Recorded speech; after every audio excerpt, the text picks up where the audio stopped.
Yeah, what's going on, everybody? It's yours truly back with another New York Giants video. And in today's video, I'm going to be talking about the entire offseason for the New York Giants. Haven't really been able to get to talk about it. Been busy with the New York Yankees stuff. Then when the New York Giants free agency stuff was going on, my computer had crashed. So I told myself after the draft, I was just going to make one long entire video with my thoughts straight up, no edits, no nothing. So if I mess up, you know what I'm saying, it is what it is. But I appreciate you guys for tuning in. Before we get started, make sure to subscribe to the Ace Avenue. We are on the road to 300 subscribers. It's an exciting time. Really excited. Also, most of you know New York Yankee content and my movie content. I do that as well. But we're gonna get into this Giants stuff, the Giants offseason as a total.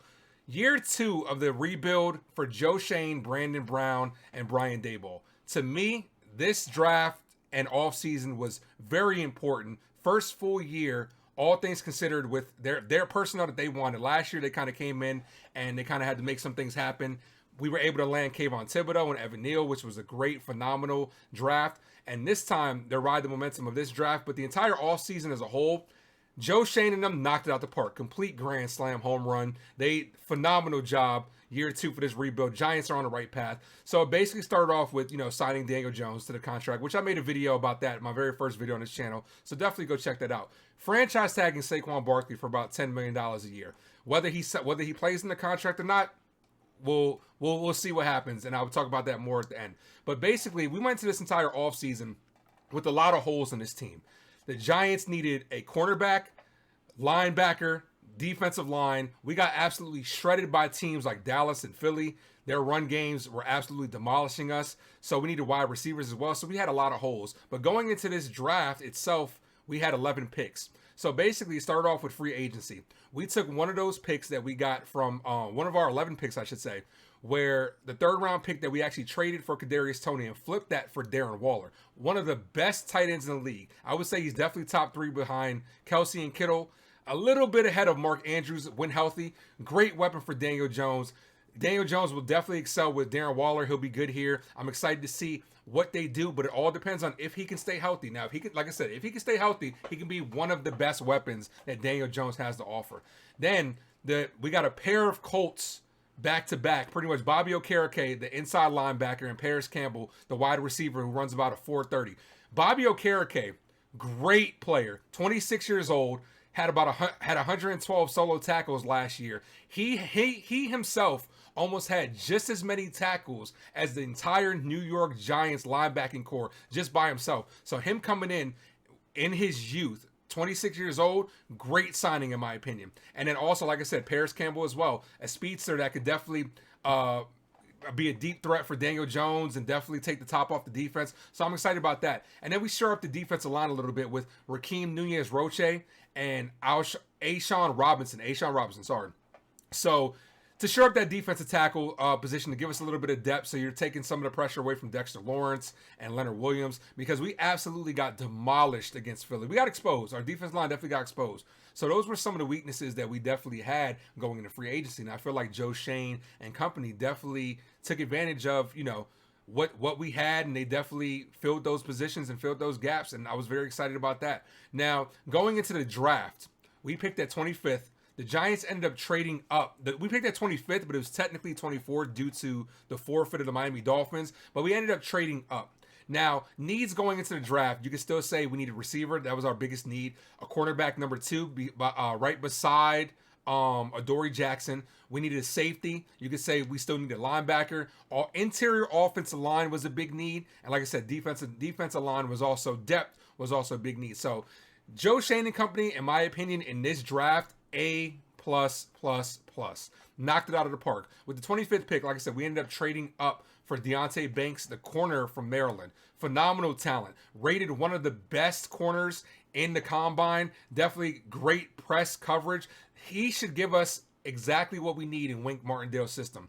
Wink Martindale loves the blitz, very blitz-heavy scheme. We were one of the highest blitzing teams last year. So for him, basically that means we need coverage on the back end. You need a guy that can press up, a guy that can play man-to-man straight up while the blitz actually gets there. So I think we got the corner that we need, and our future. He'll be our number 2 this year. But I definitely think we have our future number 1 corner. Well, we'll see what happens with Adoree Jackson if he comes back next year. But phenomenal signing, phenomenal draft out the jump with the first round pick. Like I said, we traded up for that. Phenomenal. And then round 2, we get John Michael Smits, a center. Center is what we desperately need. We haven't had a good center in the longest. So this guy right here is an instant day 1 starter. And in 3, with our 3rd pick, we add another receiver with Jalen Hyatt, another speedster who can beat you over the top. Phenomenal speed, great route runner. I'm really excited about this pick. The great thing about this draft is with Deonte Banks, John Michael Smits, and Jalen Hyatt, these 3 guys were actually projected to us in a lot of mock drafts for us to pick in the 1st round at the 25th pick, but we ended up getting them in rounds 1, 2, and 3. So there's actually the value on that is actually really crazy. Let me pull up something real quick on my phone. There was a stat that showed the most for this draft right here, the most valuable 2023 NFL draft class based on draft capital over expectation. The Giants ranked number 1 in this draft. So that just goes to show you that a lot of experts are thinking that we absolutely knocked it out of the park as well. And then we go ahead and add another running back in Eric Gray. Little change of pace back from Saquon that we can definitely get short yardage situations with him and be able to, like I said, relieve Saquon a little bit so that way we were not running him to the ground. Also, we go ahead and get Trey Hawkins, the local boy from my area, from Virginia, cornerback as well. And then we add some more defensive depth to the defensive line in Jordan Riley. But overall, man, phenomenal offseason by this New York Giants team. I'm not sitting here saying this team, I expect this team to definitely make the playoffs this year. And with the way that Joe Schoen and company are rebuilding this team in year 2, it's heading in the right direction. Now, us as Giants fans, we've struggled for years with very subpar play. This draft was actually one of the first. This draft was weird because for the first time in a long time, we actually didn't draft towards the top of the draft. And as I was calling the draft, I'm just like, yo, this feels weird to not be drafting the top 10. But so far, so good for Joe Schoen and company. They got this rebuild off to the right start with Daniel Jones, Saquon Barkley, Darren Waller, all the pieces they brought in. I definitely feel like we're heading in the right direction. And I give us about a 2-year window until we're actually one of the top teams are ready to compete, you know what I'm saying, with the direction it's going. Obviously, we still have a couple more holes. I feel like we need to solidify more of our interior offensive alignment, specifically the guards, especially as they get older. But as this young core of guys comes in and they just keep, developing and stuff like that, I feel like this team is definitely ready to compete in a couple of years, but only time will tell at the end of the day. But under Brian Daboll last year, we had career years from guys, and it was such a great time to be a Giants fan. I was just excited about being excited again about it, about the New York Giants. But yeah, man, Joe Schoen and them, can't say more. Joe Schoen, Brandon Brown, phenomenal signings, man. They got the Giants back on track is what I feel like. And, this rebuild in year 2, I'm very excited to see what happens. And as Giants fans, we should be excited. So I just wanted to get this video out real quick, like I said, because I wasn't able to do it before. Definitely want to just talk about a couple of things, just give my thoughts on it. Expecting a big year from the New York Giants. When the schedule comes out, I'll be talking more about that as far as wins and losses and what I think we'll do and shit like that. But I'm excited to be a Giants fan again. I'm really excited. Can't wait for this season to start. Football season. Rumor has it we might be playing the Jets in the first game. We'll see what happens.